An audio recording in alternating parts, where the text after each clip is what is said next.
Hi, children. Today, Lily would like to talk to you about very important thing. So, listen to her. Hello, children. How many of you have these at home? How many of you wear flip flops every day when you can in spring and summer? It feels good to get out of those heavy shoes after a long winter and go almost bare feet. You can wear flip flops and sandals just about anywhere, and it feels wonderful. There are a lot of good things about flip flops, but there are a few bad things too. For example, how clean are your feet after a long day in flip flops? I would say not very clean. There's no shoe or sock to keep the dust and dirt out, so by the time you get home, your feet are dirty, dusty, and maybe even stinky too. In Jesus' time, they didn't have shoes or socks. Everyone who could afford shoes wore sandals. You can imagine what a stinky mess this would have made. In fact, it was such a mess that a tradition was formed. If you were invited into someone's house, one of the servants would wash your feet.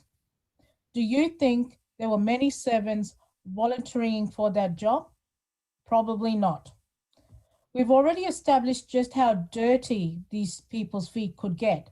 So, who would want to wash the feet of 25, 50, or 100 people? Do you think the principal of your school would do that for your class? Do you think the President of the United States would wash the feet of his dinner guests? Washing the feet was servants' work, and only the lowly of servants were made to do it. So when Jesus got down on his knees and washed the feet of his disciples, it was a big deal. Jesus was their teacher and their master. They had left everything to follow him. He was more important than a principal or even a president would be to us. They truly believed he was the Son of God. Seeing the man that they believed was the Messiah wash their feet sent a powerful message to the disciples and sends a powerful message to us too. Jesus is the King of Kings, and if the King of Kings would wash the feet of his own disciples, how then should we treat our friends, our neighbors, and even our enemies? Washing feet is a dirty job. It was one of the dirtiest jobs a servant could do, but it was not too dirty for Jesus. If Jesus was willing to wash the feet of the men who were his followers, we need to be willing to serve others in the same way. Let us pray. Dear Jesus, thanks for helping us to serve others. We pray that you may give us your grace to do it every day to everyone. Amen. Thanks, Lily, for sharing the message with our children. And it is a time, children, we are going to listen the sermon from the scripture reading we have heard. கடந்த வாரத்திலே நாம் பெர்கமம் திருச்சபை குறித்து நாம் தியானம் செய்தோம். ஆண்டவர் 7 திருச்சபைகளுக்கு சொன்ன செய்தியின் அடிப்படையில இந்த தியானத்தை நாம் செய்து வருகிறோம். நம்முடைய திருச்சபை எப்படிப்பட்டதான திருச்சபையாக இருக்க வேண்டும், நம்முடைய திருச்சபையின் மரபணு எப்படி இருக்க வேண்டும் என்று சொல்லி நாம் தியானித்து கொண்டு வருகிறோம். What kind of church God has called for and what kind of church we display in the community and in the world. That is a core theme of this sermon. Today we are going to talk about the fourth church in that line, Thyatira. Thyatira is the very small and least important city in the Roman Empire. Today Thyatira is called Akhisar in the modern Turkey. மிகவும் சிறுமியான பட்டணம், மிகவும் சிறிய பட்டணம். ஆனால் இந்த பட்டணத்துல ஒரு சபை இருந்தது, தியத்ரா திருச்சபை. அந்த திருச்சபைக்கு ஆண்டவர் இந்த செய்தியை அனுப்புகிறார். இந்த திருச்சபை எப்படிப்பட்டதான திருச்சபையாக இருக்கிறது என்றும், எப்படிப்பட்ட திருச்சியாக இருக்க வேண்டியது என்பதை குறித்து ஆண்டவர் இங்கே அழகாக பேசுகிறார். தியத்ரா பட்டணம் மிகவும் முக்கியமான ஒரு பட்டணம். குறிப்பாக அப்போஸ்தலர் நடபடிகளில அப்போஸ்தலர் 16ஆம் அதிகாரத்துல 14ஆம் 15ஆம் வசனத்தை வாசித்து பார்த்தால், அங்கே லீதியா என்கிற ஒரு பெண் இந்த பட்டணத்திலே வாழ்ந்து கொண்டிருந்தாள். அவள் தன்னுடைய வாழ்க்கையில ஒரு பெரிய தொழிலை நடத்தி கொண்டிருந்தாள். She was a seller of purple cloth in Thyatira. So Thyatira was a famous city for clothing, garments, pottery, and brass statues. It is a very important part of Roman Empire. Someone called that Thyatira is the Manchester of Roman Empire. It is a most of them are garment industries. In this city, there was no religious or political persecutions. இந்த பட்டணத்துல எந்த விதமான உபத்திரங்கள் எல்லாம் இல்லை. சபையில எந்த ஒரு உபத்திரம் இல்லை. ஆனால் சபை எப்படி இருந்ததை குறித்து ஆண்டவர் இங்கே தெளிவாக கற்றுக் கொடுக்கிறார். ஆண்டவருடைய நோக்கம் இந்த திருச்சபையில நலமான காரியத்தை பாராட்டுவதும் நலம் இல்லாத காரியத்தை திருத்துவதற்கு தான் இந்த வேத பகுதியிலே ஆண்டவர் பேசுகிறார். ஆண்டவர் தம்முடைய பிள்ளைகளை எப்படி சிட்சித்து திருத்துகிறார் என்பதை குறித்து இந்த திருச்சபை ஒரு நல்ல உதாரணம். நம்ம எல்லாருக்கும் பிடித்தது நம்மிடத்துல எல்லாரும் அன்பு செலுத்துவது.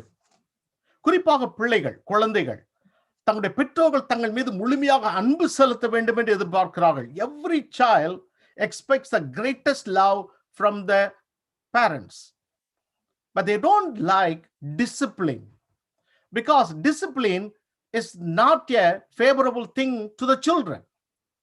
When the children make a wrong choices or wrong way or wrong word, wrong attitude, wrong action, the parents have the responsibility. It's a God-given responsibility to discipline them to bring back to the right path.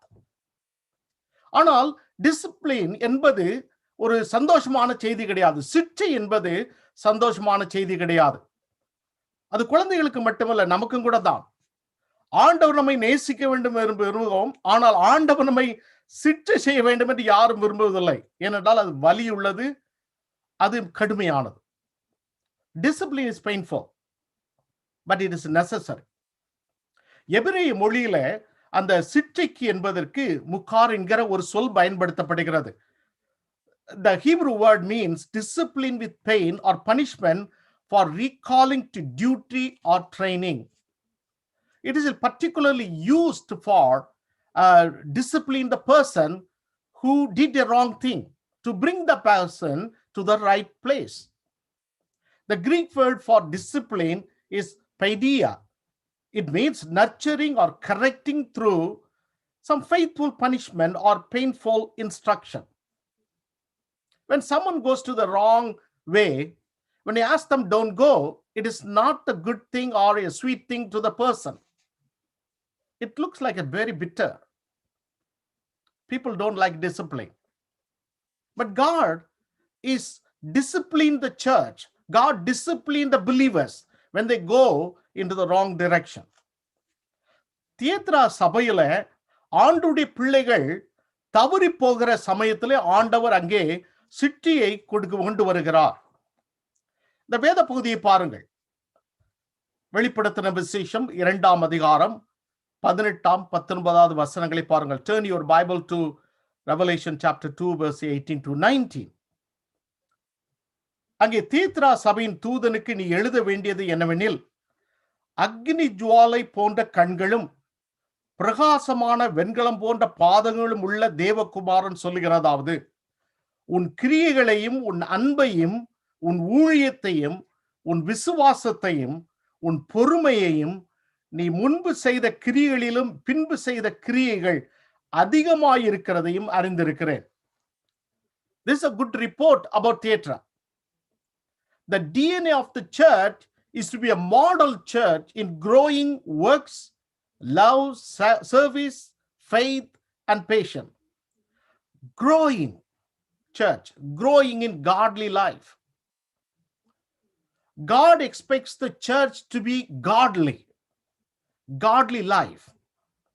தேத்ராவிலே ஆண்டவர் சொல்லுகிறார், இங்கே பாருங்கள், அவருடைய அக்னி ஜுவாலை போன்ற கண்கள் என்று சொல்லும் பொழுது அவர் எவ்வளவு வைராக்கியமுடையவராக இருக்கிறார் என்பதையும், அவருடைய பாதங்கள் வெண்கலம் போன்று இருப்பதை காட்டும் பொழுது அவர் எவ்வளவு உறுதியாய் இருக்கிறார் என்பதை குறித்து ஆண்டவர் இங்கே வெளிப்படுத்துகிறார். இங்கே இயேசு தேவகுமாரன் தம்முடைய சபையாகிய தியத்திராவுக்கு சொல்லுகிறார், உன் கிரியைகளையும் உன் அன்பையும் உன்னுடைய ஊழியத்தையும் உன் விசுவாசத்தையும் உன் பொறுமையையும் நீ முன்பு செய்த கிரிகளிலும் பின்பு செய்த கிரியைகள் அதிகமாய் இருக்கிறதையும் அறிந்திருக்கிறேன் என்று சொல்கிறார். கிரியைகள், அன்பு, ஊழியம், விசுவாசம், பொறுமை, இவைகள் எல்லாம் இவர்கள் முன்பு செய்ததை விட ஒவ்வொரு நாளும் அவர்கள் கூடிக்கொண்டே செய்கிறார்கள். அன்பு கூடிக்கொண்டே போகிறது, கிரியை கூடிக்கொண்டே போகிறது, விசுவாசம் கூடிக்கொண்டே போகிறது, பொறுமை கூடிக்கொண்டே போகிறது, ஊழியம் கூடிக்கொண்டே போகிறது. ஆண்டவர் இந்த சபையை பார்த்து எவ்வளவு நல்ல ஒரு ரிப்போர்ட்டை கொடுக்கிறார் பாருங்க. ஒரு நல்ல திருச்சபை, ஒரு ஆண்டவருடைய திருச்சபை ஆண்டவருடைய குணாதிசயங்களை, இந்த குணாதிசயங்களில வளருகிற திருச்சபையாக இருக்க வேண்டும். பல சமயத்தில் நாம் சபை எண்ணிக்கையில மட்டுமல்ல, நாம் அவருடைய வாழ்விலும் நாம் வளர வேண்டும். It is not only the quantity but also the quality of the church. That is more important. ஆண்டவருக்கு தெளிவாக சொல்லுகிறார், அவர்கள் முன்பு செய்த காரியத்திலும் அதிகமாய் செய்து கொண்டு வருகிறார்கள் என்று சொல்லுகிறார். பல சமயத்திலே நாம் எண்ணுகிறோம், ஆண்டவர் தம்முடைய சபையை தினந்தோறும் வளர்ப்பிக்க விரும்புகிறார். அப்போஸ்தலர் நடவடிக்கைகள் நீங்கள் வாசித்து பார்த்தால் உங்களுக்கு நன்றாக தெரியும். 3000 பேர், 5000 பேர் என்று சொல்லி ஆயிரக்கணக்கான மக்கள் திருச்சபையிலே சேர்ந்து கொண்டு வருகிறார்கள். ஆனால் அதே சமயத்துல திருச்சபையிலே சேர்ந்து கொண்ட விசுவாசிகள் சிலர் ஆண்டவருக்கு விரோதமான காரியங்களில் ஈடும்போது ஆண்டவர் அதை சிட்சித்து திருத்துகிறார். ஏனென்றால் ஆண்டவர் தம்முடைய சபை வளர வேண்டும் என்று சொல்லி ஆண்டவர் விரும்புகிறார். ஒரு செடி, ஒரு திராட்சை செடியை நாம் நாட்டுகிறோம் என்றால் அந்த திராட்சை செடி தினந்தோறும் வளர்ந்து வளர்ந்து வளர்ந்து வரும்பொழுது அதிக கொடிகளை கொடுத்து அதிக கனிகளை கொடுப்பது போல ஒரு திருச்சபை வளர்ந்து கனி கொடுக்கும்படியாக ஆண்டவர் எதிர்பார்க்கிறார். அதற்காக பிரயாசப்பட வேண்டும். தியத்திரா திருச்சபை அதற்காக பிரயாசப்பட்டார்கள். தியத்திரா விசுவாசிகள் அதற்காக பிரயாசப்பட்டார்கள். நேற்று தினத்திலே நான் ஆண்டவரிடத்தில் இவ்விதமாய் அன்பு கூர்ந்தேன், இன்றைக்கு நான் இதைவிட கூடுதலாக நான் அன்பு கூற வேண்டும். நேற்று தினத்திலே ஆண்டவருக்காக இவ்விதமாய் ஊழியம் செய்தேன், இன்றைக்கு அதைவிட கூடுதலாக நான் ஊழியம் செய்ய வேண்டும். நேற்று தினத்திலே ஆண்டவருக்கு முன்பாக பொறுமையாய் இருந்தேன், இப்பொழுது அதிகமாய் பொறுமையாய் இருக்க வேண்டும். நேற்று தினத்தை பல நல்ல காரியங்களை செய்தேன், இன்றைய தினத்திலே அதிகமாய் செய்ய வேண்டும். நேற்று தினத்திலே அன்போடு இருந்தேன், இன்றைக்கு அதைவிட கூடுதலான அன்பை நான் செலுத்த வேண்டும். இப்பேற்பட்டதான ஒரு வளர்ச்சி ஒரு நல்ல திருச்சபைக்கு தேவை. அதுக்கு பிரயாசப்பட வேண்டும். Turn your Bible to 1 Corinthians chapter 15 verse 10. Paul said these beautiful words, "But by the grace of God, I am what I am. And his grace toward me was not in vain, but I labor more abundantly than they all. Yet not I, but the grace of God which was with me." Pavul அப்போஸ்தலன் இங்கே அழகாக சொல்லுகிறார், நான் ஆண்டவர் எனக்கு கிருபையை கொடுத்திருக்கிறார். இந்த தேவ கிருபை தேவனால எனக்கு கிடைக்கப்பட்ட பரிசு. ஆனால் நான் விருதாவாய் இருக்கவில்லை. அவர்கள் எல்லாரிலும் நான் அதிகமாய் பிரயாசப்பட்டேன். ஏனென்றால் எனக்குள்ளே இருக்கக்கூடிய தேவ கிருபை அப்படி செய்தது என்று சொல்லுகிறார். கர்த்தர் தம்முடைய கிருபையை நமக்கு தந்திருக்கிறார். அவர் கிருபையை தந்திருப்பதனாலே நாம் விருதாவாய் இராதபடிக்கு நாம் தொடர்ந்து பிரயாசப்பட வேண்டும். பிரியமானவர்களே, தேவனுக்கு பக்திக்கு ஏதுவாக பிரயாசப்பட வேண்டும். எல்லாவற்றிலும் நாம் வளர வேண்டும் என்று சொல்லி கர்த்தருடைய வசனம் தெளிவாக கற்றுக் கொடுக்கிறது. கொலோசியர் 1:29 வசனத்திலே பவுல் அப்போஸ்தலன் இதை இன்னும் அழகாக சொல்லுகிறார் பாருங்கள். அதற்காக நான் எனக்குள்ளே வல்லமையாய் கிரியை நடப்பிக்கிற அவருடைய பலத்தின்படி போராடி பிரயாசப்படுகிறேன். கொரிந்து சபைக்கு எழுதும்போது சொல்லுகிறார், நான் பிரயாசப்படுகிறேன். கொலோசி சபைக்கு எழுதும்போது பவுல் அப்போஸ்தலன் நான் போராடி பிரயாசப்படுகிறேன்.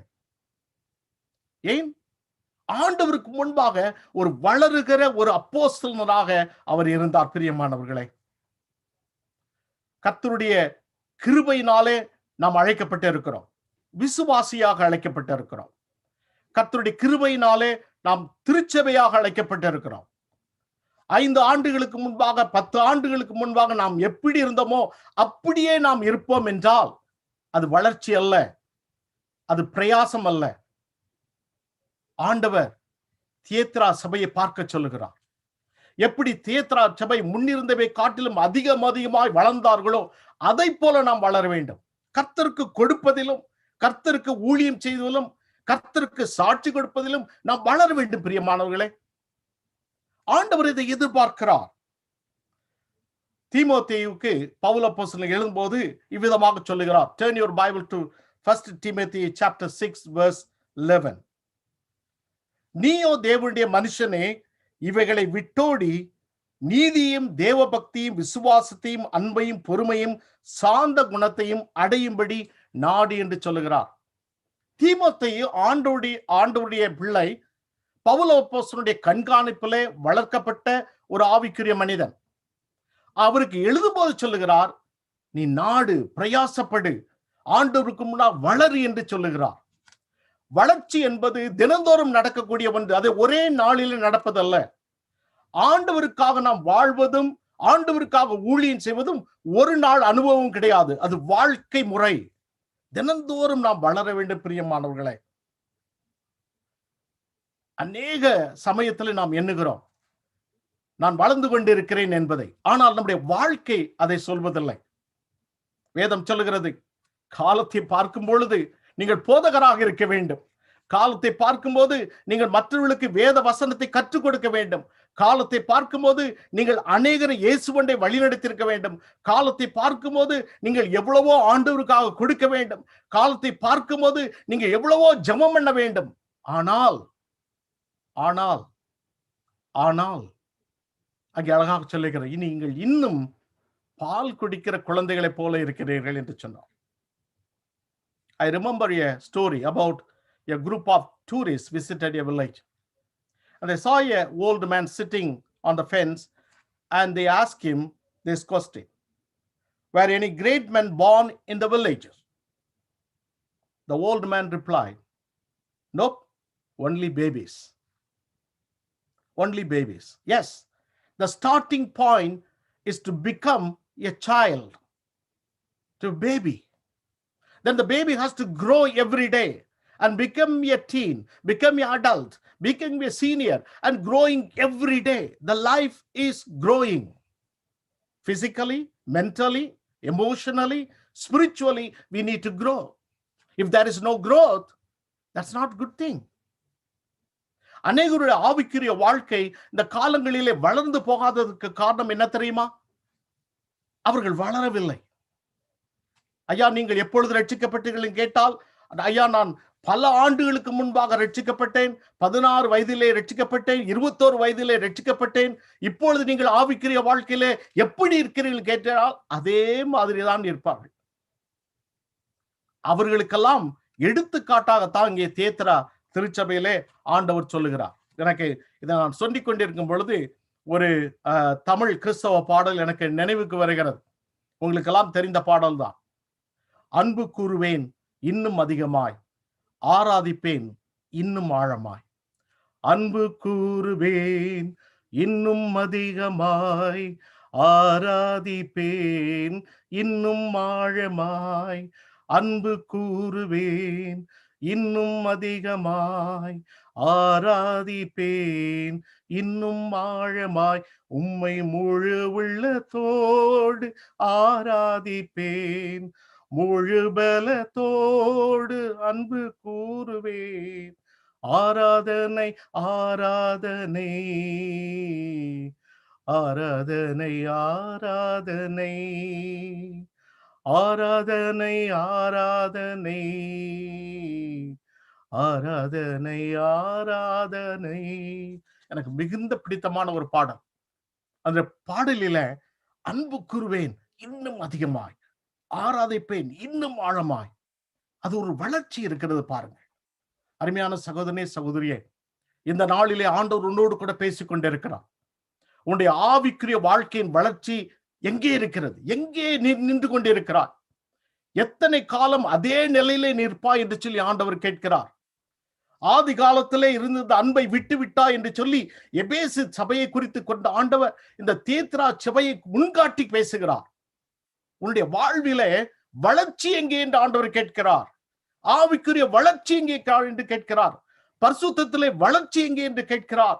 ஊழியத்திலே வளர்ச்சி என்று கேட்கிறார். ஆண்டவர் உன்னோடு கூட பேசிக் கொண்டிருக்கிறார். பிரியமானவர்களே, ஒரு நல்ல ஆவிக்குரிய விசுவாசி வளரவில்லை என்றால் அங்கே ஏதோ ஒரு பிரச்சனை இருக்கிறது. ஒரு நல்ல சபை வளரவில்லை என்றால் அங்கே ஏதோ ஒரு பிரச்சனை இருக்கிறது.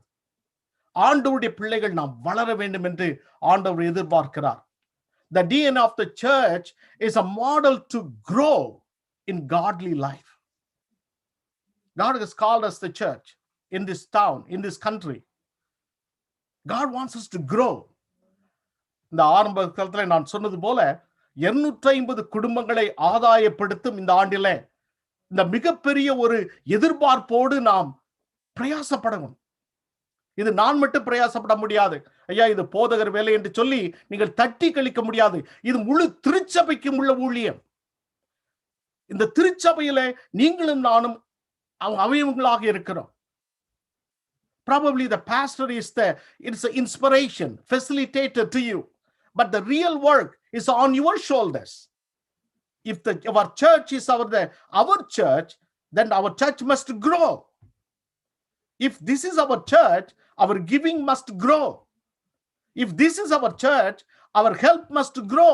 We need to grow every day in order to grow the church. For the glory of God, not for anyone's name. It's not my name or your name, for the glory of the Lord, for the name of the Lord.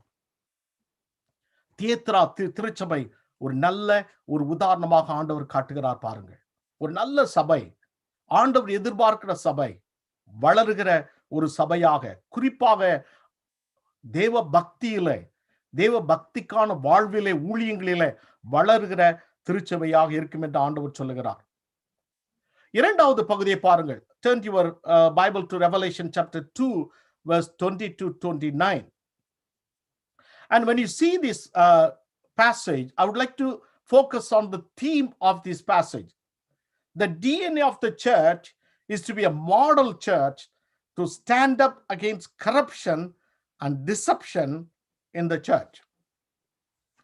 இந்த இரண்டாவது பகுதியிலே Revelation chapter 2 verse 20 to 29, when you look at this passage, I divide this passage into two parts. The first part is verses 20 to 23. வெளிப்படுத்தின விசேஷம் 2ஆம் அதிகாரம் 20வது வசனம் முதல் 23வது வசனம் வரை அடங்கிய முதல் பகுதியை நாம் பார்ப்போம். ஆண்டவர் விதமாய் சொல்லுகிறார், ஆகிலும் உன் பேரில் எனக்கு குறைவுண்டு. மிகுந்த அகத்தியாக இருக்கிறது எனக்கு. நல்ல சபை, இவர்கள் வளர்ந்து கொண்டிருக்கிற சபை. ஆனாலும் ஆண்டவர் அவர்களை குறித்து ஒன்று சொல்லுகிறார், உன் பேரில் எனக்கு குறைவுண்டு. என்னவெனில், தன்னை தீர்க்கதரிசி என்று சொல்லுகிற ஏசபேல் என்னும் ஸ்திரீயானவள் என்னுடைய ஊழியக்காரர் வேசித்தனம் பண்ணவும் விக்கிரகங்களுக்கு படைத்தவைகளை புசிக்கவும் அவர்களுக்கு போதித்து அவர்களை வஞ்சிக்கும்படி நீ அவளுக்கு இடம் கொடுக்கிறாய். அவள் மனம் திரும்பபடி அவளுக்கு தவணை கொடுத்தேன். தன் வேசி மார்க்கத்தை விட்டு மனம் திரும்ப அவளுக்கு விருப்பமில்லை. இங்கே ஆண்டவர் சொல்லுகிறார், ஒரு பிரச்சனை சொல்லுகிறார். தியத்ரா திருச்சபை நாள்தோறும் வளர்கிற திருச்சபையாக இருந்தாலும் ஒரு குறை இருக்கிறது. அது என்ன குறை? அந்த திருச்சபையில ஏசபேல் என்கிற ஸ்திரீ ஆனவள், அந்த போதகம் என்று சொல்லுகிறோமே, அந்த போதகத்தை அடிப்படையாய் கொண்ட ஒரு ஒரு உபதேசம் திருச்சபையில் இருந்தது. அந்த உபதேசத்தின்படி ஆண்டுடைய ஊழியக்காரர்கள் வேசித்தனம் பண்ணுகிறார்கள். ஆண்டுடைய ஊழியக்காரர்கள் விக்கிரகங்களுக்கு படைத்தவைகளை புசிக்கிறார்கள். இதை அந்த போதகத்தை அவர்களுக்கு கொடுக்கிறார்கள். There was a kind of teaching and doctrinal teaching to the church that it is okay to have immorality. It is okay to worship the idolatry. It is nothing wrong about it. That kind of teaching literally spoil the church. இங்கே ஆண்டவர் மனவேதனையோடு சொல்லுகிறார். இப்பேற்பட்டான போதகத்தை சொல்லுகிற இந்த இயேசுபேல் என்கிற ஸ்திரீயானவள், அவளுடைய போதனை குறித்து அங்கே ஆண்டவர் தெளிவாக சொல்லுகிறார். ஜெசபெல் ஸ்பிரிட் என்று சொல்வார்கள், ஜெசபெல் டீச்சிங் என்று சொல்வார்கள். பழைய ஏற்பாட்டிலே இந்த ஜெசபெல் டீச்சிங் என்பது ஆண்டுடைய ஊழியக்காரர்களையும் ஆண்டுடைய பிள்ளைகளையும் தங்களுடைய வேசி மார்க்கத்திற்கும் விக்கிரக ஆராதனைக்கும் அவள் பழைய ஏற்பாட்டில் நடத்தின சம்பவத்தை நாம் எண்ணி பார்க்கிறோம். அதை போன்று திருச்சபையில இதை போதிக்கக்கூடிய ஒரு சாரார் இருக்கிறார்கள். இதிலே பரவாயில்லை, இதுல என்ன கஷ்டம், இதெல்லாம் ஆண்டவர் பார்த்துக் கொள்வார். We are changing, our society is changing, our trends are changing, we are progressive and we are changing our theology. ஆண்டவர் சொல்லுகிறார். ஆண்டவருடைய வார்த்தை ஒரு நாளும் மாறுவதில்லை பிரியமானவர்களே. ஆண்டவர் சொல்லுகிறார், இதை குறைவாக சொல்லுகிறார். ஆண்டவர் சொல்லுகிறார், இவர்கள் மனம் திரும்பும்படி நான் செய்கிறேன் என்று சொல்லுகிறார். 22ஆம் 23வது வசனத்தை பார்த்தால், நான் அவர்களை சிட்சை செய்கிறேன் என்று ஆண்டவர் சொல்லுகிறார். He disciplined the church for allowing this kind of false teaching, allowing the teachings of this kind of immorality and idolatry to the church. It seems to be not growing, not intelligent to our context, to our 21st century, but it is important to God. அப்பொழுது ஆண்டவர் சொல்லுகிறார், நான் அவர்களுக்கு சிட்சை கொடுக்கிறேன். இந்த சிட்சையின் மூலமாய் அவர்கள் மனம் திரும்பும்படியாக ஆண்டவர் அங்கே அழைக்கிறார். பல சமயத்திலே நாம் எண்ணுகிறோம், ஐயா ஆண்டவர் என்னை சிட்சைப்படுத்தக்கூடாது. இல்லை, ஆண்டவர் சிட்சைப்படுத்துகிறார். நாம் தவறான உபதேசத்தையும் தவறான மார்க்கத்தையும் தவறான வழிகளையும் தவறான சிந்தனைகளையும் நாம் செய்யும் பொழுது ஆண்டவர் நம்மை பார்த்து கொண்டு சும்மா இருப்பதில்லை. ஏனென்றால் ஆண்டவருடைய பிள்ளைகளாகிய நாம் அவர் சிட்சை பண்ணுகிறார், சிட்சித்து திருத்துகிறார். எப்படி உங்கள் பிள்ளைகளை நீங்கள் தவறு செய்யும் போது சிட்சிக்கிறீர்களோ, டிசிப்ளின் பண்ணுகிறீர்களோ, அதே விதமாக கர்த்தர் தம்முடைய பிள்ளைகளை சிட்சிக்கிறார். எபிரேயர் 12ஆம் அதிகாரம் 6ஆம் வசனம் முதல் 11வது வசனத்தை பாருங்கள். Hebrew chapter 12 verse 6 to 11. அங்கே அழகாக சொல்லுகிறார் ஆண்டவர், கர்த்தர் எவனிடத்தில் அன்பு கூறுகிறாரோ அவர் அவரை சிட்சித்து தாம் சேர்த்து கொள்ளுகிற எந்த மகனையும் தண்டிக்கிறார் என்று பிள்ளைகளுக்கு சொல்லுகிறது போல உங்களுக்கு சொல்லி இருக்கிற புத்திமதியை மறந்தீர்கள். அந்த பகுதியை வாசித்து பாருங்கள். ஆண்டவர் சொல்லுகிறார், நீங்கள் என்னுடைய பிள்ளைகள், நான் உங்களுக்காக என்னுடைய ஜீவனை கொடுத்திருக்கிறேன், என்னுடைய இரத்தத்தினாலே உங்களை மீட்டு இருக்கிறேன், என்னுடைய பிள்ளைகள், என் நாமம் தரிக்கப்பட்ட என்னுடைய பிள்ளைகள். ஆனால் நீங்கள் தவறு செய்யும் போது எப்படி தகப்பன் தன் பிள்ளையை சிட்சிக்கிறது போல நான் உங்களை சிட்சிக்கிறேன். நான் உங்களை சிட்சிக்காவிட்டால் நீங்கள் வேசியின் பிள்ளைகளா இருப்பீர்கள் என்று அழகாக இங்கே சொல்லுகிறார். ஆண்டவருடைய வார்த்தை என்ன சொல்லுகிறது? நாம் நன்மை செய்யும் பொழுது நம்மை பார்த்து சந்தோஷப்படுகிற ஆண்டவர், நாம் தவறான பாதைகளில் செல்லும் போது நம்மை சிட்சிக்கிற ஆண்டவராகவும் இருக்கிறார். அது மிகுந்த சந்தோஷமான காரியம் கிடையாது. ஆனால் பிற்காலத்திலே அது நீதியாகிய சமாதான பலனை நமக்கு கொடுக்கக்கூடியது. பிரியமானவர்களே, ஆண்டவர் தியேத்திரா சபையை பார்க்கிறார். நல்ல சபை, வளர்ந்து கொண்டிருக்கிற சபை, இருந்தாலும் ஒரு கள்ள போதகம், தேவனுக்கு விரோதமான உபதேசம் அங்கே உள்ளே நுழைந்து அது கர்த்தருடைய ஊழியக்காரர்களை கூட அதை ஆக்கிரமிக்க சொல்லுகிற அந்த சூழ்நிலையை பார்க்கிறார் ஆண்டவர். மனம் திரும்பி என்று சொல்லுகிறார்.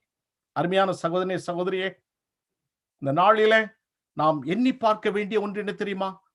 நாம் வாழ்கிற காலம் மிகவும் கடுமையான காலம். இந்த நூற்றாண்டிலே நாம் வாழ்ந்து கொண்டிருக்கிறோம். இந்த நூற்றாண்டிலே வரக்கூடிய துருபதேசங்கள் அதிகம். கடந்த 2000 ஆண்டுகளிலே அத்தனை அதிகமான துருபதேசங்கள் வந்து கொண்டிருக்கிறது. ஆண்டுடைய ஊழியத்தையும் ஆண்டவருக்காக பணி செய்கிற திருச்சபைகளிலும் பல்வேறு தீய உபதேசங்கள், தீய பழக்க வழக்கங்கள், இந்த உலகத்தினுடைய மார்க்க பேதங்கள் எல்லாமே வந்து விட்டது.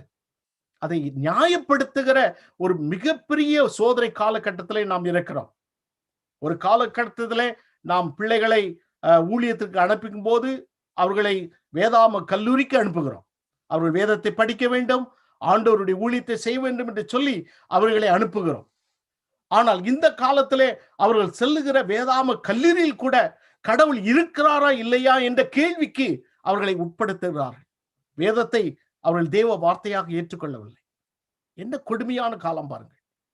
இந்த காலத்திலே வாழ்ந்து கொண்டிருக்கிற நாம், நம்முடைய சபை எந்த விதமான ஒரு துர் உபதேசத்துக்கு இடம் கொடாதபடிக்கு வேத புத்தகத்தை மாத்திரம் சார்ந்து வாழுகிற ஒரு திருச்சபையாக வாழ வேண்டும் என்று சொல்லி ஆண்டவர் நம்மிடத்தில் பேசுகிறார். You hear many kinds of theology. You have many kind of theological standpoints. You have many different types of theological arguments. But everything is nothing before the word of God. The word of God, it's a final authority to determine the teachings of God to us. Nothing else, nothing more. ஆண்டவருடைய பிள்ளைகளாக நாம் இதுல மிகவும் ஜாக்கிரதையோடு இருக்க வேண்டும் என்று சொல்லி ஆண்டவர் அங்கே கற்றுக் கொடுக்கிறார். அதே சமயத்திலே பாருங்கள், இந்த இரண்டாவது பகுதியிலே ஆண்டவர் என்ன சொல்கிறார் பாருங்கள். தியேத்திராவில இந்த துர் உபதேசத்திலிருந்து தங்களை கரைப்படுத்தாதவர்களும் இருந்தார்கள். இதை ஒரு முழு திருச்சபையாக சொல்லும்போது திருச்சபையில் உள்ள எல்லாரும் இதை பின்பற்றினார்கள் என்று ஆண்டவர் சொல்லவில்லை. ஒரு குறிப்பிட்ட ஒரு வகுப்பார் இந்த தீய உபதேசத்துக்கு அவர்கள் இழுப்பட்ட போது ஆண்டவர் சொல்லுகிறார், மனம் திரும்பு, நான் உங்களை சிற்றிப்பேன் என்று சொல்லுகிறார். மற்றொன்று ஆண்டவர் சொல்லுகிறார், தியேத்திராவிலே இந்த போதகத்தை பற்றி கொள்ளாமலும் சாத்தானுடைய ஆழங்கள் என்று அவர்கள் சொல்லுகிறார்களே, அந்த ஆழங்களை அறிந்து கொள்ளாமல் இருக்கிற மற்றவர்களாய் உங்களுக்கு நான் சொல்லுகிறதாவது. Revelation chapter 2 verse 24. வெளிப்படுத்தின விசேஷம் 2ஆம் அதிகாரம் 24வது வசனத்தை நான் சொல்லுகிறேன். அங்கே ஆண்டவர் சொல்லுகிறார், உங்கள் மேல் வேறொரு பாரத்தையும் நான் சுமத்த மாட்டேன், உங்களுக்குள்ளதை நாங்கள் வருமளவும் பற்றி கொண்டிருங்கள் என்று சொல்லி ஆண்டவர் சொல்லுகிறார். அப்படி பற்றி கொண்டிருப்போம் என்றால் ஆண்டவர் சொல்லுகிறார், அவர்களுக்கு அதிகாரத்தை கொடுக்கிறேன், அவர்களுக்கு ஆளுகை கூடிய கிருபையை கொடுக்கிறேன், அவர்களுக்கு விடிவெளி நட்சத்தை கொடுக்கிறேன். ஆண்டவர் எவ்வளவு அதிகாரத்தை, எவ்வளவு கிருபைகளை கொடுக்கிறார் பாருங்கள். ஒரு சபையிலே ஒரு வகுப்பார் துரு உபதேசத்திற்கு சாய்ந்து கொண்டிருக்கார். அதே சமயத்துல மறு வகுப்பார் ஆண்டவருக்காக தைரியத்தோடு நிற்கிறார்கள் பாருங்கள். They very strong to stand up against corruption and deception. ஆண்டவர் நம்மிடத்தில் எதிர்பார்ப்பது என்ன தெரியுமா? சூழ்நிலைகள் மாறலாம், நாடுகள் மாறலாம், கலாச்சாரங்கள் மாறலாம், but we don't change our faith, our life based on the trend, because we are rooted in Christ. ஆகையால் தான் நம்முடைய சபை in Christ Washington என்று சொல்லுகிறோம். Our church is built on in Christ, not anyone, not anyone. ஆகையால் தான் இந்த வெளியில் ஆண்டவர் சொல்லுகிறார், நீ நன்மையாய் பற்றி கொண்டிருக்கிறபடினாலே நான் உன்னை சிட்சிப்பதில்லை, மாறாக உனக்கு நான் ஆசீர்வாதத்தை கொண்டு வருகிறேன் என்று சொல்லி ஆண்டவர் சொல்லுகிறார். பிரியமானவர்களே, இந்த உலகத்தினுடைய கரப்ஷனுக்கும் டிசெப்ஷனுக்கும் நாம் எதிர்த்து நிற்போம் என்றால், நம்முடைய சபைகளிலே நம்முடைய வாழ்க்கையிலே அதற்கு இடம் கொடுக்காமல் இருப்போம் என்றால், ஆண்டவர் சொல்லுகிறார், நான் உனக்கு அதிகாரம் கொடுக்கிறேன், என்னுடைய அதிகாரத்தை கொடுக்கிறேன், நான் உனக்கு விடிவெளி நட்சத்திரை கொடுக்கிறேன் என்று சொல்லி அருமையான ஒரு ஆசீர்வாதத்தை கொடுக்கிறார் பாருங்கள். அருமையான சகோதரனே, சகோதரியே, இந்த நாளிலே ஆண்டவர் உன்னை அன்போடு அழைக்கிறார், அன்போடு நினைவுபடுத்துகிறார். உன்னுடைய வாழ்க்கையை நீ சோதித்து பார்க்கும்படியாக ஆண்டவர் சொல்லுகிறார். ஒவ்வொரு முறையும் ஆண்டவருடைய சமூகத்திலே வரும்போது ஆண்டவரிடத்திலே சோதித்து பார்க்க வேண்டும். ஆண்டவரே, எந்த விதத்திலே நான் கரப்டாகி இருக்கிறேன், எந்த விதத்திலே நான் டிசீவாகி இருக்கிறேன் என்று பார்க்க வேண்டும். You have to examine yourself how you are corrupted, how you are deceived, because we are living in the world of corruption and deception. எது உண்மை எது பொய் என்று தெரியாத பட்சமான ஒரு காலகட்டத்திலே நாம் வாழ்ந்து கொண்டிருக்கிறோம். பொய்கள் எல்லாம் உண்மையாகவும் உண்மைகளெல்லாம் பொய்யாகவும் நம்பப்படுகிற ஒரு காலத்துல இருக்கிறோம். இந்த காலத்துல நம்முடைய விசுவாசத்துல நாம் உறுதியாய் பற்றிருக்கும்படியாய் ஆண்டவர் நினைவுபடுத்துகிறார். நாம் தவறி போகும் பொழுது ஆண்டவர் நம்மை திருத்துகிறார். பிரியமானவர்களே, ஆண்டவர் திருத்தும் பொழுது நாம் திருந்திக் கொள்வோம். நாம் திருந்தவில்லை என்றால் இன்னும் நம்முடைய வாழ்க்கையில மிகவும் மோசமான நிலைக்கு நாம் போய்விடுகிறோம். ஆகையால் தான் நற்கருணை குறித்து பவுல் அப்போஸ்தலன் சொல்லும்போது சொல்லுகிறார், எவனாவது ஒருவன் யாதொரு ஒருவன் அபாத்திரமாய் இந்த பாத்திரத்திலே பானம் பண்ணுவோம் என்றால் அவன் வியாதிப்படுகிறான் என்று சொல்லுகிறார். கர்த்தர் சிட்சிக்கிறார். ஏனென்றால் தன்னுடைய வாழ்க்கையிலே அந்த அந்த வாழ்க்கையில் உள்ள அக்கிரமத்தையும் வாழ்க்கையில இந்த உலகத்தை சார்ந்து கொள்ளுகிற ஒழுக்கக்கேட்டை சார்ந்து வாழ்ந்து நாம் கர்த்தருடைய பந்தியிலே பானம் பண்ண முடியாது. You have to search yourselves, and before you take the Holy Communion, search your hearts, because God wants to see the purity, the cleanse, the perfect standing up against the corruption and deception. வேதத்திலே ஆண்டவருக்கு பிரியமான ஒரு மனிதன் தாவீது. 2 ராஜாக்கள் 24ஆம் அதிகாரத்திலே ஒரு தவறு செய்கிறான். என்ன செய்கிறான்? ராஜாவாகிவிட்டார். ஒரு நாளிலே அவர் சொல்லுகிறார், எல்லாருக்கும் நாம் சென்சஸ் எடுக்க வேண்டும் என்று சொல்லுகிறார். David ordered to conduct the census. The Lord was not very happy about it. The Lord really rejected that thought. ஆனாலும் தைரியமா அவன் செய்கிறான். ஆண்டவர் காத் என்கிற தீர்க்கதரிசியை அனுப்பி அவருக்கு எச்சரிக்கிறார், நீ தவறான காரியத்தை செய்து விட்டாய் தாவீதே. ஆண்டவர் உனக்கு 3 ஆப்ஷன் தருகிறார். ஒரு ஆப்ஷன், ஆண்டவர் சொல்லுகிறார், you have the 7 years of famine. Second option, it is like a 3 months before enemies. And the third option, 3 days of plague. So 7 years of famine, 3 years of foreign invasion, 3 months of foreign invasion, and 3 days of plague. அவன் சொன்னான், 7 வருஷம் 3 மாதம் 3 நாள். அந்த 3 நாளே அவனுக்கு சிறப்பாக தெரிந்தது. ஆனால் அந்த 3 நாளிலே ஆண்டவர் 70,000 பேர் மடியும்படியாக அங்கே இஸ்ரவேலை சிருஷ்டித்தார். God disciplined the country because of the one man made that wrong direction. That's the leader of the country. அப்போ தாவீது ராஜா அழுகிறார், ஆண்டவரே இறங்கும் சாமி என்று சொல்லி அழுகிறார், கதறுகிறார். ஆண்டவர் இறங்குகிறார். நம்முடைய தெய்வம் மிகவும் கிருபையுள்ள ஆண்டவர். நாம் ஆண்டவரே நான் தவறிவிட்டேன் என்று சொல்லும் பொழுது நம்மை மன்னித்து நம்மை ஏற்றுக்கொள்ளுகிற தெய்வமாக ஆண்டவர் இருக்கிறார். பிரியமானவர்களே, இந்த நாளிலே நீங்களுடைய வாழ்க்கையில தவறி இருப்பீர்கள் என்றால், உங்களுடைய வாழ்க்கையில ஆண்டவருக்கு முன்பாய் பின்வாங்கி இருப்பீர்கள் என்றால், உங்கள் வாழ்க்கையில ஆண்டவரை விட்டு தூரமாய் போயிருப்பீர்கள் என்றால், ஆண்டவர் சொல்லுகிறார், திரும்பி வா மகனே, திரும்பி வா மகனே. ஒரு நல்ல திருச்சபை எல்லாவித கேடுபாட்டிற்கும் ஒழுங்கினத்திற்கும் கர்த்தருடைய உபதேசத்துக்கு விரோதமான எல்லா உபதேசத்திற்கும் தைரியமாய் எழுந்து நிற்கிற திருச்சபையாக இருக்கும். பிரியமானவர்களே, அதைத்தான் ஆண்டவர் அழகாக சொல்லுகிறார். நம்முடைய பாமாலையிலே ஒரு அழகான ஒரு பாமாலை உண்டு. நான் அதை நினைவுபடுத்துகிறேன். நல் மீட்பர் பட்சம் நில்லும் இரட்சண்ய வீரரே, ராஜாவின் கொடியேற்றி போராட்டம் செய்யுமே, சேனாதிபதி இயேசு மாற்றாரை மேற்கொள்வார், பின் வெற்றி கிரீடம் சூடி செங்கோலும் ஓச்சுவார். ஆண்டவர் உன்னிடத்தில் எதிர்பார்ப்பது அவருக்காக நிற்கக்கூடிய, தைரியமாய் நிற்கக்கூடிய ஒரு வாழ்க்கை, ஒரு விசுவாசம், ஒரு சபை. தியத்ரா சபையை குறித்து ஆண்டவர் சொல்லும் போது, அவர்கள் தங்களுடைய எல்லா ஆவிக்குரிய வாழ்க்கையிலும் தெய்வத்தெடுக்க எல்லா காரியத்திலும் அவர்கள் வளர்ந்து கொண்டிருக்கிற ஒரு சபையாக இருந்தார்கள். அதே சமயத்துல அந்த சபையிலே கொஞ்சம் பேர் துரு உபதேசத்திற்கும் கொஞ்சம் பேர் உண்மையாகவும் இருந்தார்கள். ஆண்டவர் நம்மிடத்தில் பேசுவது என்ன தெரியுமா? வளரு என்று சொல்லுகிறார். ஆவிக்குரிய வாழ்க்கையிலே வளரு என்று சொல்லுகிறார். அது மட்டுமல்ல, துரு உபதேசத்துக்கு இடம் கொடாதே என்று சொல்லுகிறார்.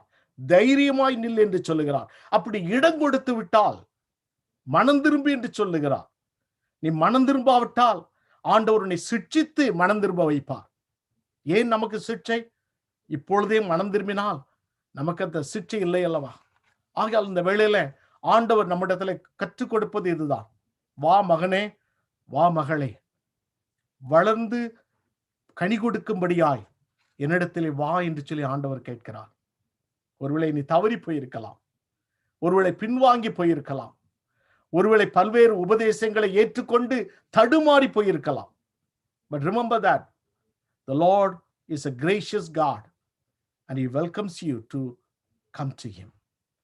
come my son, come my daughter, repent, I will restore you again, the Lord says. நம்முடைய சபை எப்படிப்பட்டதான சபையாக இருக்க வேண்டும்? தேத்ரா திருச்சபையின் மூலமாய் ஆண்டவர் நமக்கு கொடுக்கக்கூடிய செய்தி என்ன? நம்முடைய திருச்சபை வளர்ந்து கனி கொடுக்கிற சபையாக இருக்க வேண்டும். ஒவ்வொரு நாளும் எல்லா விதத்திலும் வளர்ந்து கனி கொடுக்கிற சபையாக இருக்க வேண்டும். கிரியைகளிலே, அன்பிலே, பொறுமையிலே, ஊழியத்திலே நாம் வளரும்படியாக ஆண்டவர் நம்மை அழைக்கிறார். அதே சமயத்துல எல்லா துர் உபதேசங்களுக்கும் துர்க்கிரியைகளுக்கும் எதிராக தைரியமாக நிற்கும்படியாய் ஆண்டவர் நம்மை அன்போடு அழைக்கிறார். இப்பேற்பட்டான ஒரு திருச்சபையாக நம்முடைய சபை வாழ வேண்டும் என்று ஆண்டவர் எதிர்பார்க்கிறார். இப்பேற்பட்ட ஒரு விசுவாசியாக நீயும் நானும் வாழ வேண்டும் என்று சொல்லி ஆண்டவர் எதிர்பார்க்கிறார். ஆண்டவர் உன்னை அன்போடு அழைக்கிறார். ஆண்டவருடைய சத்தத்திற்கு செவிக்கிறாயா? ஆண்டவருடைய சமூகத்திலே வந்து நாம் ஜெபம் செய்வோம். Let us pray. அன்பின் ஆண்டவரே, உம்முடைய வேத வசனத்தின் மூலமாய் நீர் எங்களோடு கூட பேசினதற்காக நன்றி செலுத்துகிறோம். தேத்ரா சபையின் மூலமாய் நீர் எங்களுடைய வாழ்வோடும் எங்களுடைய சபையோடும் பேசினதற்காக நன்றி செலுத்துகிறோம். அனுதினம் அன்பிலும் விசுவாசத்திலும் பொறுமையிலும் கிரியைகளிலும் ஊழியத்திலும் ஆண்டவரே பரிசுத்தத்திலும் சாந்தத்திலும் நாங்கள் வளர்ந்து பெருகத்தக்கதாக நீ கிருபை தரும்படியாக நாங்கள் ஜெபிக்கிறோம். எங்களுடைய வாழ்க்கையும் ஆண்டவரே, எங்களுடைய சபையின் வாழ்வும் ஆண்டவரே அனுதினம் வளர்ந்து பெருகக்கூடிய சபையாக ஆசீர்வதிக்கும்படியாக நாங்கள் ஜெபிக்கிறோம். எங்களுடைய வளர்ச்சி தடைபட்டிருந்தால் அந்த நாளிலே ஆண்டவரே அந்த தடைகளை அப்புறப்படுத்தி எங்களுடைய வளர்ச்சியை நீர் ஆசீர்வதிக்கும்படியாக நாங்கள் ஜெபிக்கிறோம். ஆண்டவரே, பல்வேறு சமயங்களிலே நாங்கள் சோதிக்கப்படுகிறோம். பல்வேறு போதனைகள், பல்வேறு கிரியைகள், பல்வேறு முறைகள் நாங்கள் சந்திக்கும் போது ஆண்டவரே நாங்கள் சோதிக்கப்படுகிறோம். அவைகளை கவனமாய் ஆராய்ந்து பார்த்து உங்களுடைய வசனத்திலே நாங்கள் நிலைத்து நிற்க கிருபை தாரும். எங்களுடைய வாழ்க்கையில தவறான போதனைகளினாலே தவறான கிரிகளுக்கு நாங்கள் அர்ப்பணித்திருமோ என்றால் இந்த நாளிலே நாங்கள் மனம் திரும்புகிறோம். உங்களுடைய சிக்ஷைக்கு முன்பாக நாங்கள் வருகிறோம். ஆண்டவரே, எங்கள் மனம் திரும்புகிறோம். ஏற்றுக்கொள்ளும் சுவாமி. நாங்களும் எங்களுடைய திருச்சபையும் ஆண்டவர் தேத்ரா திருச்சபை போல தைரியமாய் நிற்கத்தக்கதாக, தைரியமாய் வளரத்தக்கதாக நீ கிருபை தரும்படியாக நாங்கள் மன்றாடுகிறோம் சுவாமி. எங்களை ஆசீர்வதியும். இந்த வேளையிலே ஆண்டவரே, எங்களுடைய சபைக்காக நாங்கள் ஜெபிக்கிறோம். எங்களுடைய சபையிலே ஆண்டவரே உங்களுடைய சித்தம் நிறைவேறும்படியாக நாங்கள் ஜெபிக்கிறோம். Lord, we pray for our church, especially our church to grow every day in your strength and in testimony in this country, Lord. Father God, we pray for all our church members. Bless them, each and every one, especially those who are waiting for employment opportunities. Lord, we pray that you bless them with a good employment to their lives. Lord, we pray for those who are waiting for visa and green card. Lord, we pray that bless them, Lord, so that they may stay in this country and be your witnesses to this world. Father God, we pray for the people, those who are sick in these days. We pray for, Lord, the people of our family members, our church members, those who are not very well in these days. ஆண்டவரே, இந்த வேளையிலே விசேஷமாக சகோதரர் வேதாவுடைய தகப்பனார் கைலாசத்துக்காக நாங்கள் ஜெபிக்கிறோம். தம்பி கேலப்புக்காக நாங்கள் ஜெபிக்கிறோம். We pray for Lord Uma's father Sambasivarao, Lord. ஆண்டவரே, உம்முடைய சாந்தா பாலுக்காக நாங்கள் ஜெபிக்கிறோம். சகோதரி பீனா தாமஸுக்காக நாங்கள் ஜெபிக்கிறோம். எலிசபெத் பாக்கியம் அம்மாவுக்காக நாங்கள் ஜெபிக்கிறோம். சகோதரன் டான்சனுக்காக நாங்கள் ஜெபிக்கிறோம். ஆண்டவரே, உடைய கிருபையும் வல்லமையும் சுவாமி உடைய பிள்ளைகள் மேலே அமர்ந்து சுவாமி பரிபூர்ண சுகத்தை தரும்படியாக நாங்கள் ஜெபிக்கிறோம். கர்த்தாவே, எங்களுடைய சபை மட்டுமல்ல, இந்த ஆராதனை பார்த்து கொண்டிருக்கிற ஒவ்வொருவரையும் நீர் ஆசீர்வதிக்கும்படியாக நாங்கள் ஜெபிக்கிறோம். எங்கள் திருச்சபை ஆண்டவரே தொடர்ந்து வளர்ந்து உடைய நாமத்தை மகிமைப்படுத்த எங்களுக்கென்று ஒரு ஆலயத்தை தரும்படியாக நாங்கள் பிரார்த்தனை செய்கிறோம். ஆண்டவரே, எங்களுடைய திருச்சபையில் நடக்கக்கூடிய ஊழியங்களுக்காக நாங்கள் ஜெபிக்கிறோம். யூத் இன் கிரைஸ்ட் மினிஸ்ட்ரிக்காக நாங்கள் ஜெபிக்கிறோம். வென்ஸ்டே பைபிள் ஸ்டடிக்காக நாங்கள் ஜெபிக்கிறோம். சாட்டர்டே பிரேயர் மீட்டிங்ஸ்க்காக நாங்கள் ஜெபிக்கிறோம். லவ் இன் ஆக்ஷன் மினிஸ்ட்ரிக்காக நாங்கள் ஜெபிக்கிறோம். சுவாமி ஆண்டவரே, இந்த ஊழியங்களில் உள்ள நடக்கிற ஒவ்வொன்றையும் ஆசீர்வதிக்கும்படியாக நாங்கள் ஜெபிக்கிறோம். ஆண்டவரே, எஸ்தர் ஃபெலோஷிப் பிரேயரை ஆசீர்வதிக்கும்படியாக நாங்கள் ஜெபிக்கிறோம். ஆண்டவரே, 26ஆம் தேதி நடக்கக்கூடிய அந்த ஜெபத்தை நீர் ஆசீர்வதிக்கும்படியாக நாங்கள் ஜெபிக்கிறோம். சுவாமி ஆண்டவரே, அடுத்த வாரம் ஆண்டவரே நடக்கக்கூடிய ஆண்டவரே அந்த மிஷன் சண்டையை நீர் ஆசீர்வதிக்கும்படியாக நாங்கள் ஜெபிக்கிறோம் சுவாமி. ஆண்டவரே, இந்தியாவிலும் மற்றும் உலகமெங்கும் நடக்கக்கூடிய எல்லா ஊழியங்களையும் ஆசீர்வதியும். உங்களுடைய கிருபை அவர்களோடு கூட இருக்கட்டும் ஆண்டவரே. எங்களை தாழ்த்தி தருகிறோம். எங்களை ஆசீர்வதித்து நீர் வழி நடத்தும். இயேசுவின் நாமத்தில் தாழ்மையோடு ஜெபிக்கிறோம் ஜீவனுள்ள நல்ல பிதாவே, ஆமென். கர்த்தருடைய ஆசீர்வாதத்தை நாம் பெற்றுக்கொள்வோம். எல்லா புத்திக்கு மேலான தேவ சமாதானம் உங்களோடு கூட இருந்து நீங்கள் தேவனையும் அவருடைய குமாரனாகிய நாதர் இயேசு கிறிஸ்துவையும் பற்றிய அறிவிலும் அன்பிலும் நிலைத்திருக்கும்படி உங்கள் இருதயத்தையும் சிந்தையும் காக்க கடவுது. பிதா, குமாரன், பரிசுத்த ஆவியுமாகிய சர்வ வல்லமை பொருந்திய தேவனுடைய ஆசீர்வாதம் உங்களுக்குள்ளே இருந்து எப்பொழுதும் உங்களோட நிலைத்திருக்க கடவுது. ஆமென்.